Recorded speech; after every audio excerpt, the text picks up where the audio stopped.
Okay, folks, so I'm hoping that you've already sung your times tables this morning.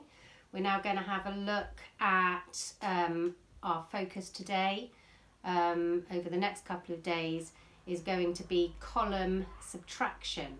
Okay, now this is basically an easy and helpful way to add two-digit numbers. Okay, so two-digit numbers, we're talking about a number that has a 10 and a unit.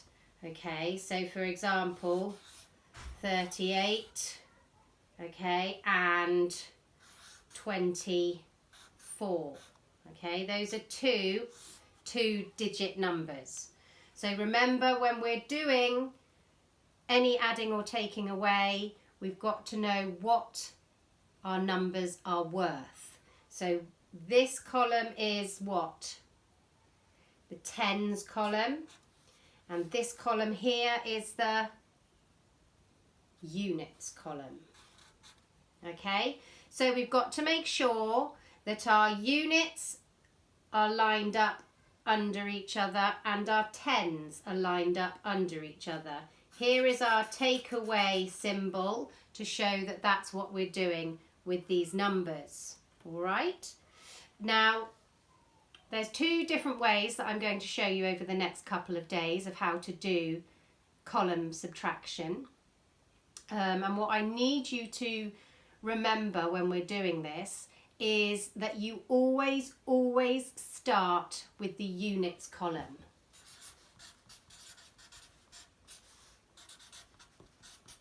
Okay, you always start with the units column.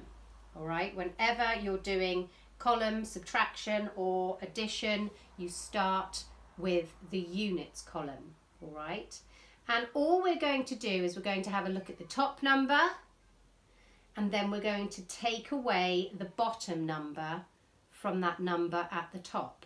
So we've got 8 here and we've got 4 here. So we're going to do the sum 8 take away 4. So what is 8 take away 4? Use your fingers if you need to, use objects if you need to. 8 take away 4. So 8 take away 4 is 4. Then we move across to the tens column. Okay, so we then start at the top, which is 3, and we're looking to take away 2. So 3 take away 2 is 1. And the answer to 38 take away 24 is 14.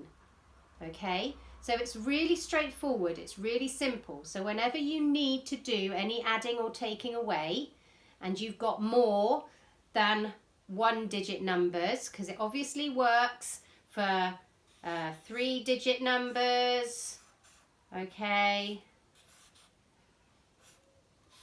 you could do hundreds, tens and units, thousands, hundreds, tens and units. It works in the same way, but you always start from the units column when you're doing your taking away or your adding. All right, in this format. Now, what you're going to do, okay, after you've had a look and made sure that you understand how that works, I want you to turn to page 36 in your CGP maths book. Okay, turn to page 36, and I want you to do just set A. Okay, so just set A. On page 36, set A. All right, and see how you get on with those. So you're going to do it in your maths book. I want you to put the date, okay, underline it, all right, and title, which is in here, written subtraction, and underline it, and then I want you to do A. But what I need to stress to you is that you must set it out as it is in the book. All right, so you need to make sure that the tens are underneath each other and the units are underneath each other.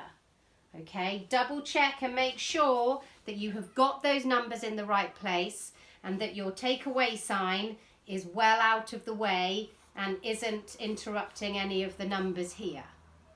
Okay, so I want you to have a go at that. Off you go.